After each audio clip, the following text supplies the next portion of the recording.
Hello everyone, आप सबका वांगशन bubble में फिर से एक बार बहुत बहुत बहुत स्वागत है। चलिए डेस्टिनी फाइटर के पार्ट 18 को शुरू करते हैं। अब तक हमने देखा था कि झांशियान और वांगई एक दूसरे के साथ बहुत ही अच्छा समय बिताते हैं। अब देखते हैं आगे। जब वेनिंग ने झांशियान से पूछा कि क्या अब हम महल लौट रहे हैं, तो झांशियान ने उसे जवाब दिया, नहीं, अभी मुझे बहुत ज़रूरी काम है। वेनिंग को वहाँ से इन में जाने के लिए कहकर झांशियान वांगई के पीछे पीछे चल दिया। जिंगी और वांगई जल्दी जल्दी अपना रास्ता काट रहे थे, लेकिन बाजार की बहुत सारी लुभावनी चीज़ें थी जो वांगई का ध्यान भटका रही थी। ऐसे ही एक ठेले पर वांगई को बहुत ही खूबसूरत तितलियाँ देखने को मिली जो बाँस से बनी थी, लेकिन उनमें मोती जड़े हुए थे। दुकानदार ने वांगई को आवाज़ लगाई और उसे वो हेयर पेन देखने के लिए बुलाया। वांगई को बहुत ज़्यादा पसंद आई। तभी जिंगी ने आवाज़ लगाकर कहा कि अगर वो जल्दी से घर नहीं पहुँचे तो वो पकड़े जाएंगे। वांगई को मजबूरन उन तितलियों को वहीं पर छोड़कर आगे जाना पड़ा। उसके पीछे पीछे ही झांशियान चलकर आ रहा था। उसने उस दुकानदार से उन तितलियों का भाव पूछा। उसे खुद समझ नहीं आ रहा था कि वो क्या कर रहा है, लेकिन वो एक बात जानता था, जिस चीज़ को भी वांगई पसंद करता है उसे वो अपने पास रखनी है। वो अब भी वांगई का पीछा कर रहा था। ये बात उसके उसूलों के खिलाफ थी, लेकिन आज उसे किसी भी हालत में ये जानना था कि ये लड़की कौन है, किस घर से ताल्लुक़ रखती है। झांशियान ने वांग वांग और जिंग जिंग को लान महल के पिछले दरवाजे से चुपके से अंदर जाते हुए देखा। काफ़ी देर तक वहीं पर खड़ा वो उस पिछले दरवाजे को ताकता रहा। ऐसा उसके साथ पहली बार हो रहा था कि वो किसी के लिए इतनी जिज्ञासा रख रहा था, लेकिन उसकी जिज्ञासा का फल अच्छा ही था।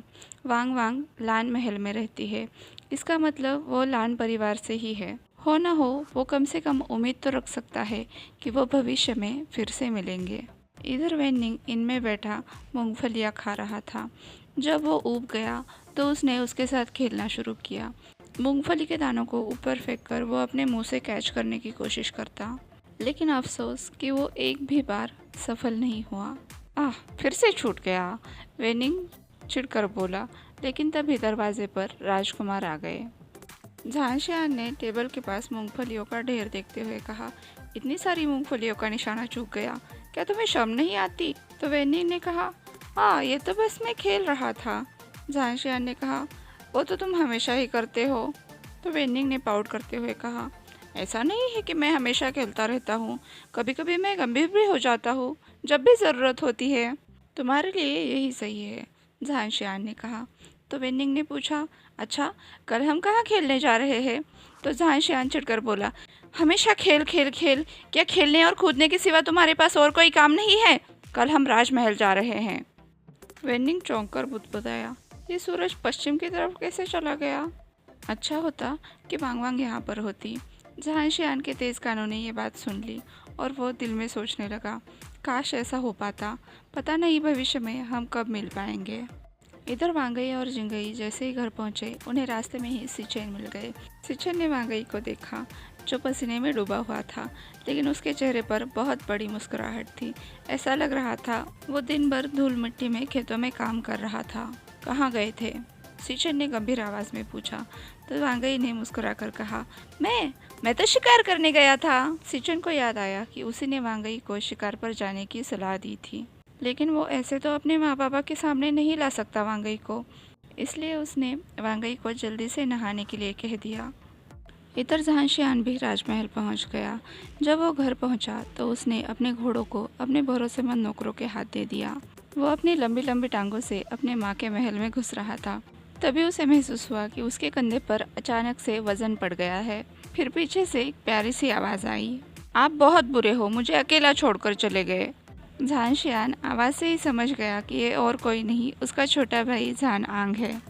वो चिढ़कर बोला, बताओ बताओ, कहाँ खेलने चले गए थे आप मुझे यहाँ पर अकेला छोड़कर? आपको पता है ना, आपके बिना यहाँ पर मेरे साथ कोई भी नहीं खेलता। झांशियान ने कहा, अगर तुम नीचे आओगे तभी तो मैं तुम्हें बताऊँगा ना। चौथा राजकुमार झांशियान की पीठ से नीचे उतर गया। वो उससे एक हाथ छोटा था। अभी भी उसके गाल गोल मटोल थे और गुस्से में ज़्यादा ही फूल गए थे। उसके नीचे उतरते ही झांशियान ने पाउट करते हुए पूछा, क्या आंग आंग इतना ज़्यादा गुस्सा है कि भाई से तोहफा भी नहीं चाहता?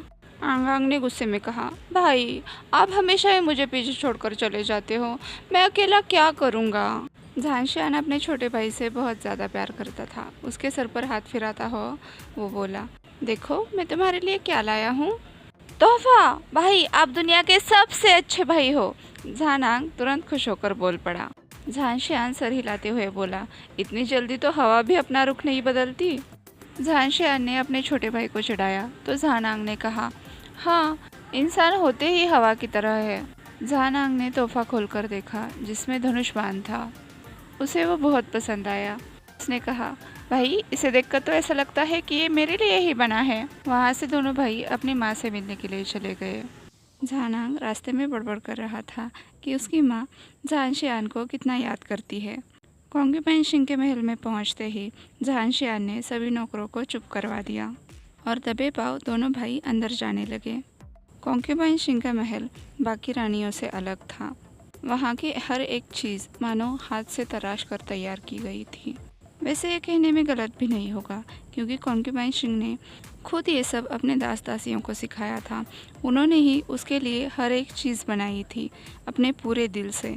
यहाँ पर बनी हर एक चीज़ का मूल्य किसी की ज़िंदगी भर की मेहनत थी।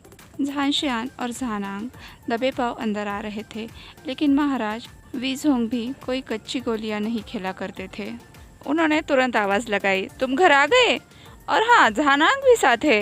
महाराज वीज़ोंग ने कहा। उनके पीछे कॉन्क्यूबाइन सिंह भी आ गई। झांशियान और झानांग ने अपने माता पिता को प्रणाम किया। सिंगर ने अपने बेटे को टटोल कर देखा और फिर इशारों में बोली, मुझे लगता है इसने अपना वजन घटा लिया है। झांशियान ने भी इशारे में बात की कि वो बिल्कुल स्वस्थ है, पहले की तरह ही। महाराज ने अपने बेटे का गले लगाकर स्वागत किया, जैसे कि हर पिता अपने परदेश गए हुए बेटे के लौटने पर करता है। वहाँ पर महाराज की गरिमा, उनका पद, उनके बेटे के प्यार के आड़े नहीं आया। महाराज ने अपने बेटे के कान में धीरे से पूछा, क्या तुम कामयाब रहे? असल में झांशियान को महाराज ने ही भेस बदल कर एक काम करने के लिए भेजा था। झांशियान ने भी अपने पिता से कह दिया कि वो सफल रहा। महाराज वीज़ोंग ने अपने बेटे को आंख मारते हुए कहा, चलो इसके बारे में बाद में बात करते हैं, वरना तुम्हारी माँ मुझ पर गुस्सा करेगी कि मैंने उनके बेटे को थका दिया। ये बात सुनते ही उनके बाजू की चुट्टी काटी गई। महाराज ने अपने हाथ से हिलाते हुए सिंगर की तरफ देखा तो उनकी नज़र में ये भाव थे कि आप यही डिजर्व करते हो। एकाएक महाराज ने घोषणा कर दी, झांशियान, मैंने तुम्हारे लिए पत्नी ढूंढ ली है। उनकी आवाज़ में हल्की सी हिचकिचाहट थी, जैसे कि उन्होंने अपने बेटे को बिना बताए उसकी शादी तय करके कोई बहुत बड़ा गलत काम कर दिया हो। झांशियान बहुत बड़े शौक में था। उसे ऐसा लग रहा था जैसे उसका दम घुट रहा हो। इसी बात का फ़ायदा उठाकर महाराज ने अपनी बात आगे बढ़ाई। उन्होंने कहा, वो लान सेनापति की बेटी है। वैसे ये रिश्ता महारानी ने बड़े बेटे के लिए भेजा था, लेकिन मैं नहीं चाहता कि लान के साथ मेरे अय्याश बेटे का रिश्ता जुड़े। लान हमेशा से हमारे भरोसेमंद लोगों में से रहे हैं। मैं चाहता हूँ कि उनकी बेटे के लिए मेरा सबसे होनहार बेटा मैं भेजूँ। मेरे ख्याल से वो यहाँ की सबसे खूबसूरत लड़की है, क्योंकि उसकी माँ यहाँ पर सबसे ज़्यादा खूबसूरत थी। लेकिन जन्म के तुरंत बाद ही वो जैन समुदाय में रहने के लिए चले गए, जो अभी अभी मेरे बुलाने पर लौटे हैं। झांशियान अभी भी सदमे से नहीं उबरा था। उसके दिमाग में बस एक ही बात चल रही थी, लान सेनापति की बेटी, जैन समुदाय। उसी अवस्था में उसने पूछा, उसकी उम्र क्या होगी? 17 साल, महाराज ने जवाब दिया। झांशियान, जिसके दिमाग में पूरी तरह से वांग वांग की छवि भरी हुई थी, वो कहीं ना कहीं इन अधूरे धागों को जोड़ने की कोशिश कर रहा था। हो ना हो, वांग वांग लान सेनापति की ही बेटी है, जो अभी अभी जैन समुदाय से यहाँ पर लौटी है। उसने अपने पिता से पूछा, उसका नाम क्या है? मेरे ख्याल से उसका नाम वांगई है, लान वांगई, महाराज ने जवाब दिया, जो अब भी अपने आप को अपने बेटे का कसूरवार मान रहे थे। वो अपनी सफाई देना चाहते थे, लेकिन तभी झांशियान उनके सामने घुटनों पर आ गया और उसने कहा, माँ, पिताश्री, आप जो भी सोचे होंगे अच्छा ही सोचे होंगे, इसलिए मेरी तरफ से इस शादी के लिए हाँ है। ये बात अलग थी कि उसके दिल में खुशी के लड्डू फूट रहे थे, लेकिन कहीं ना कहीं उसके दिल में बहुत ज़्यादा डर भी छुपा हुआ था। उसकी प्यारी वांग वांग अभी अभी उसके बड़े भाई के हत्थे चढ़ते चढ़ते बच गई। उसे हमेशा अपनी वांग वांग को अपने बड़े भाई और अपनी सौतेली माँ से बचा कर रखना पड़ेगा। वो अभी से ही अपनी पत्नी के लिए पॉजिटिव हो रहा था, लेकिन जिम्मेदारी का एहसास भी उतना ही गहरा था। महाराज को लगा नहीं था कि जहांशियान इतनी जल्दी मान जाएगा। उन्होंने तो कई सारी तरकीबें सोची थी कि ताकि जहांशियान इस शादी के लिए मान जाए, लेकिन उन्हें समझ नहीं आया कि अब वो आगे क्या बोले। इसलिए उन्होंने कहा, क्यों? अब जहांशियान अपने पिता को चिढ़ाते हुए बोला, मुझे लगता है आपको औरतों की अच्छी समझ है पिताजी। महाराज को इस बात से झटका सा लगा। उन्होंने कहा, क्या क्या तुम चाहते हो कि तुम्हारी माँ आज मुझे अपने कमरे से निकाल दे? जहांशियान ने अपनी बात स्पष्ट करते हुए कहा, आपने माँ को अपनी पत्नी के रूप में चुना, इसका मतलब आप खूबसूरती को परख सकते हैं। और अगर आपने अपने लिए होने वाली बहू चुनी है, इसका मतलब वो खूबसूरती और गुणों की खान होगी। जहांशियान की बातें सुनकर महाराज ने कहा, मक्खन लगाना तो कोई तुमसे सीखे। अब अपने बेटे बड़े हुए हैं ये जानकर महाराज ने तुरंत अपने अंगरक्षक को बुलाकर उसे आज्ञा दी, तुरंत लाल महल में एक रेड स्क्रॉल भेज दो। आज के लिए बस इतना ही। आपसे कल मिलती हूँ, तब तक के लिए अपना ख्याल रखिए। मेरे चैनल को सब्सक्राइब नहीं किया है तो सब्सक्राइब कर लीजिए। वीडियो पसंद आया हो तो लाइक, शेयर और कमेंट करके मुझे बताइए। और वांगशान बबल में खुश रहिए। Thank you.